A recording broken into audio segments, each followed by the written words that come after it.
નમસ્કાર વિદ્યાર્થી મિત્રો, વિમળા વિદ્યાલય ક્લાસીસમાં તમારું સ્વાગત છે. આપણે ધોરણ 3ની અંદર વિષય કલ્લોલમાં પાઠ નંબર 5 કોરો કાચબો અને ભીનો ચાંદો, આ પાઠની અંદર આપણે ચાંદો પકડ્યો વાર્તાના આધારે કેટલાક પ્રશ્નોના જવાબ આપ્યા. હવે ત્યારબાદ આપણે આગળનું સ્વાધ્યાય જોઈશું. વાર્તામાંથી ઉદાહરણ મુજબના શબ્દો શોધીને લખો અને તે શબ્દોના આધારે વાક્ય બનાવો. તો કે કયા ઉદાહરણ મુજબ આપણને વાર્તામાંથી વાક્ય શોધવાના કયા છે તે આપણે જોઈએ. ઉદાહરણ અહીંયા આપવામાં આવેલું છે. ઊંચા ઊંચા તળાવની પાળે તાડના ઊંચા ઊંચા ઝાડ હતા. તો આવી રીતે ડબલ શબ્દ જે વાર્તાની અંદર આવતા હોય તેવા ડબલ શબ્દ શોધીને આપણે આમાં લખવાના છે. તે શબ્દના આધારે શું બનાવવાનું છે? વાક્ય બનાવવાનું છે. તો ઊંચા ઊંચા આવો શબ્દ આપણી વાર્તાની અંદર આવતો હતો કે તળાવના કાંઠે ઊંચા ઊંચા ઝાડ હતા. તો તે શબ્દ ઉપરથી શું બનાવ્યું છે? વાક્ય બનાવ્યું છે કે તળાવની પાળે તાડના ઊંચા ઊંચા ઝાડ હતા. તેવી રીતે આપણે આવા ડબલ અક્ષર શોધી અને તેના ઉપરથી વાક્ય બનાવવાનું રહેશે. તો એક શબ્દ આપણને શોધીને અહીંયા આપવામાં આવેલો છે. કયો શબ્દ આપવામાં આવેલો છે? રમતા રમતા શબ્દ આપેલો છે, પરંતુ વાક્ય આપણે જાતે બનાવવાનું છે. તો રમતા રમતા ઉપરથી કયું વાક્ય બનાવવાનું છે વિદ્યાર્થી મિત્રો? કોઈ પણ વાક્ય આપણે બનાવી શકીએ. જે તમને સારું લાગે એવું વાક્ય તમે બનાવી શકો છો. આપણે એવું વાક્ય બનાવી શકીએ. બાળકો રમતા રમતા લડી પડ્યા. હું અહીંયા લખું છું. બાળકો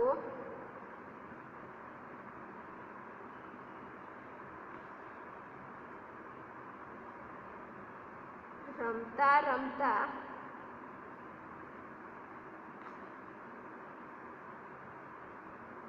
લડી પડ્યા. ત્યાર પછી અહીંયા શબ્દ આપવામાં આવેલો હતો. બીજામાં શબ્દ આપવામાં આવેલો નથી. શબ્દ આપણે જાતે શોધવાનો છે અને વાક્ય પણ આપણે જાતે જ બનાવવાનું છે. તો આવો કોઈ શબ્દ છે વાર્તાની અંદર? તમે વાર્તા જુઓ, તમને આવો શબ્દ મળશે. વિદ્યાર્થી મિત્રો, તમે તમારી પુસ્તકની અંદર આ વાર્તા નીકાળો અને તેમાં શોધો કે આવો ડબલ અક્ષર તમને ક્યાંય દેખાય છે? રમતા રમતા શબ્દ આવી ગયો. જે શબ્દ આવી ગયો હોય તે બીજી વાર લેવાનો નથી. તો જુઓ, આ એક શબ્દ દેખાય છે. ખાતા ખાતા દેખાય છે? ખાતા ખાતા વાર્તાની અંદર. તો આપણે તે શબ્દ લખીશું. ખાતા ખાતા.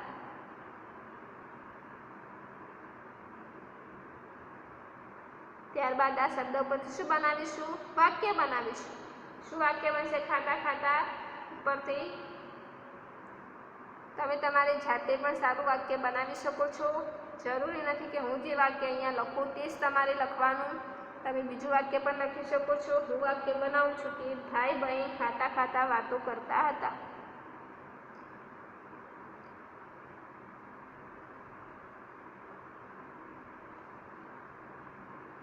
ભાઈ બહેન ખાતા ખાતા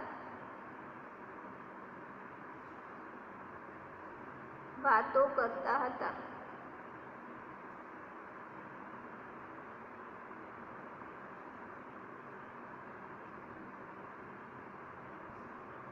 થઈ ગયા 2 વાક્ય. આપણે કુલ અહીંયા 5 વાક્ય કરવાના છે. તો ત્યાર પછી બીજું વાક્ય જુઓ, વાર્તા જુઓ એટલે તમને દેખાશે કોઈ વાક્ય. અહીંયા દેખાય છે કુદાકૂદ. હવે આપણે કુદાકૂદ ઉપરથી વાક્ય બનાવીશું. કુદાકૂદ શબ્દ અહીંયા લખવાનો છે પહેલા.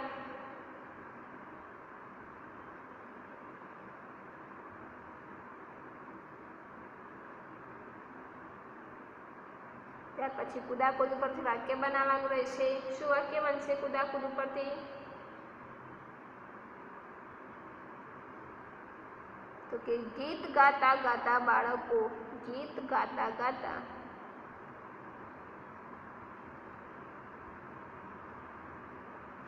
બાળકો કુદાકૂદ કરે છે.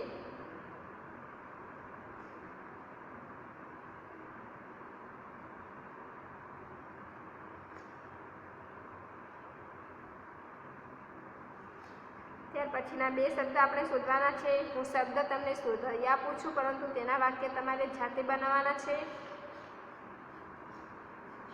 અહીંયા દેખાય છે બીજો કોઈ શબ્દ ડબલ હોય એવો?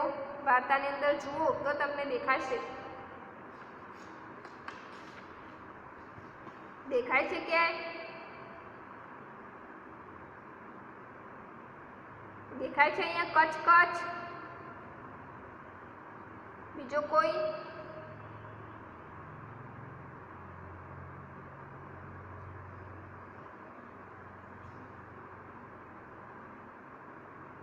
અહીંયા દેખાય છે કાઢતા કાઢતા?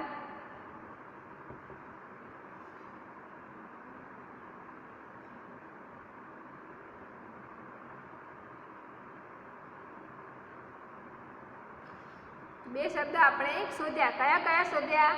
એક કચ કચ અને બીજો કાઢતા કાઢતા.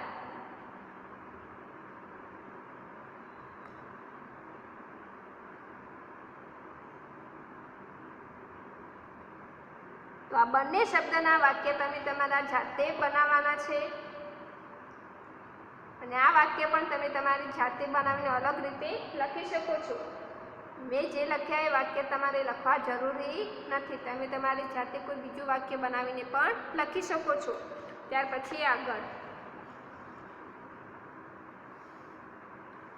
વાક્ય સાચું હોય તો હસતા પર રાઈટ કરી મોટેથી સાચું સાચું હસો.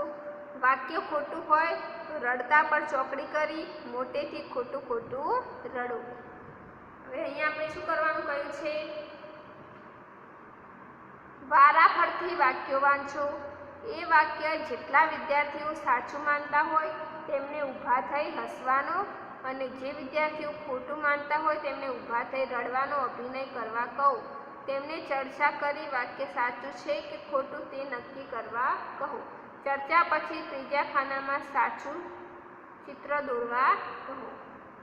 હવે અહીંયા આપણે શું કરવાનું છે વિદ્યાર્થી મિત્રો? અહીંયા એક રમત જેવું રમવાનું કહેવામાં આવ્યું છે. અહીંયા અમુક વાક્ય આપવામાં આવેલા છે અને તે વાક્યને આધારે આપણે કઈ રીતે રમત રમવાની છે. તો આપણે આપણા ક્લાસમાં રમત રમી શકીએ કે આ વાક્ય વાંચવાનું અને જો એ વાક્ય સાચું, અમુક વિદ્યાર્થીને વાક્ય સાચું લાગતું હોય અને અમુક વિદ્યાર્થીને વાક્ય કેવું લાગે? ખોટું લાગે. તો જે વિદ્યાર્થીઓને સાચું લાગે છે તે શું કરશે? ઊભા થઈને હસવાનો અભિનય કરશે અને જેમને આ વાક્ય ખોટું લાગતું હોય તે ઊભા થઈને રડવાનો અભિનય કરશે. અને આ અભિનય થઈ જાય ત્યાર પછી શું કરવાનું? બંને જે વિદ્યાર્થીઓ એકબીજા સાથે ચર્ચા કરશે અને પૂછશે કે ખરેખર આ વાક્ય સાચું છે કે ખોટું. અને ચર્ચા થયા બાદ તેનો સાચો જવાબ મળે તેનું ચિત્ર આપણે આ ખાનામાં દોરવાનું છે. દાખલા તરીકે આ ચિત્ર સાચું છે તો અહીંયા હસવાનું ચિત્ર દોરવાનું અને ખોટું છે તો રડવાનું ચિત્ર દોરવાનું છે. સમજાઈ ગયું? તો હવે આપણે આ વાક્ય જોઈએ. આપણે આ રમત રમવાની નથી, પરંતુ આપણે આ વાક્યોને સાચું હોય તો આપણે સાચા ઉપર રાઈટ કરીશું અને ખોટું હોય તો ચોકડી કરીશું.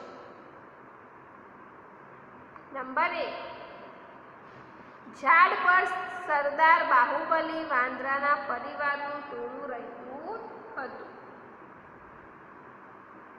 તો આપણે જે વાર્તા ભણ્યા તે વાર્તામાં તળાવના કાંઠે ઝાડ હતું અને તે ઝાડના ઉપર સરદાર બાહુબલી વાંદરાના પરિવારનું ટોળું રહેતું હતું. આ વાક્ય સાચું છે કે ખોટું?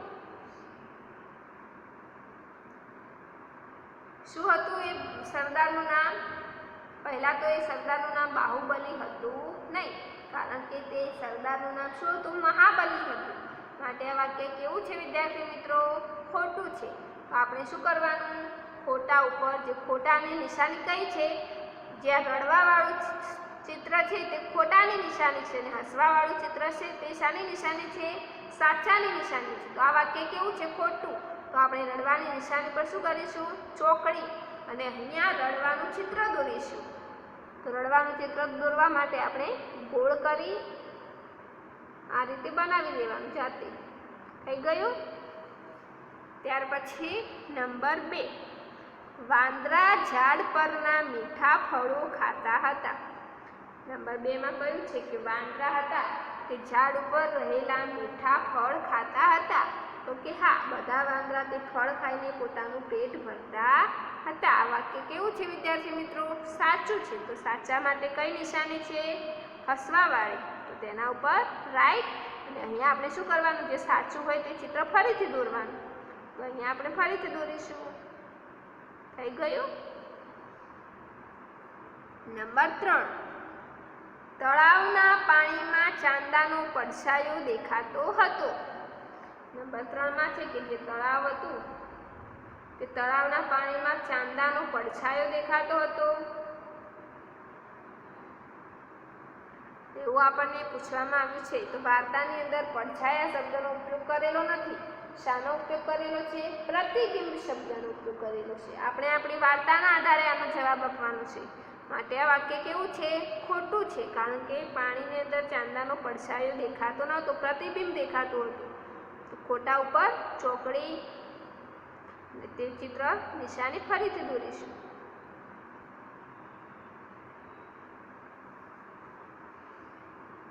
નંબર 4, જગ્ગુએ ચાંદાને પાણીમાંથી બહાર કાઢ્યો.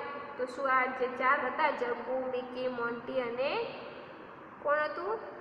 જગ્ગુ, મિકી, મોન્ટી અને બીજું આપણે જોયું ચીમકુ. આ ચારેય મળીને શું તેમણે ચાંદાને પાણીમાંથી બહાર કાઢ્યો હતો? જગ્ગુએ પાણીમાંથી ચાંદાને બહાર કાઢ્યો હતો? તો કે નહીં, ચાંદાનું પ્રતિબિંબ હતું તળાવની અંદર, ચાંદો હતો નહીં. એટલે તે કઈ રીતે બહાર કાઢે? તો આ વાક્ય શું છે? ખોટું.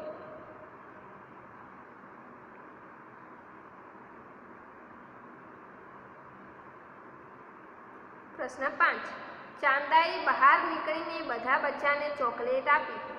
તો જ્યાં ચાંદાનું પ્રતિબિંબ હતું, શું તેને બહાર નીકળીને બધા બચ્ચાને ચોકલેટ આપી હતી? તો કે નહીં, ચાંદો હતો જ નહીં. તો કઈ રીતે બહાર નીકળે અને કઈ રીતે ચોકલેટ આપે? પાણીની અંદર ચાંદો હતો જ નહીં. શું હતું તે? ચાંદાનું પ્રતિબિંબ હતું. તો ખોટું.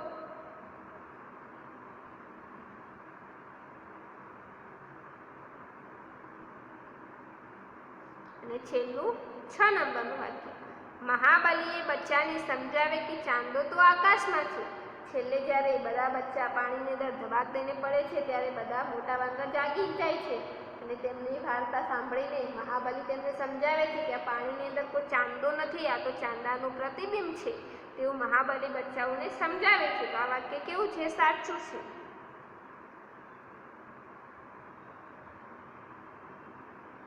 સમજાઈ ગયું વિદ્યાર્થી મિત્રો? અહીંયા આપણે શું કરવાનું હતું? જો વાક્ય સાચું હોય તો આ હસવાનું જે નિશાની છે તેના ઉપર રાઈટ કરી તે નિશાની અહીંયા ફરી દોરવાની. અને જો ખોટું હોય તો જે રડવાની નિશાની છે તેના ઉપર ચોકડી કરી તે વાક્ય ચિત્ર ફરી દોરવાનું છે. આટલા સુધી તમને સમજાઈ ગયું? તો ત્યાર પછી આપણે આગળના ટોપિકનો અભ્યાસ આગળના વિડીયોમાં કરીશું.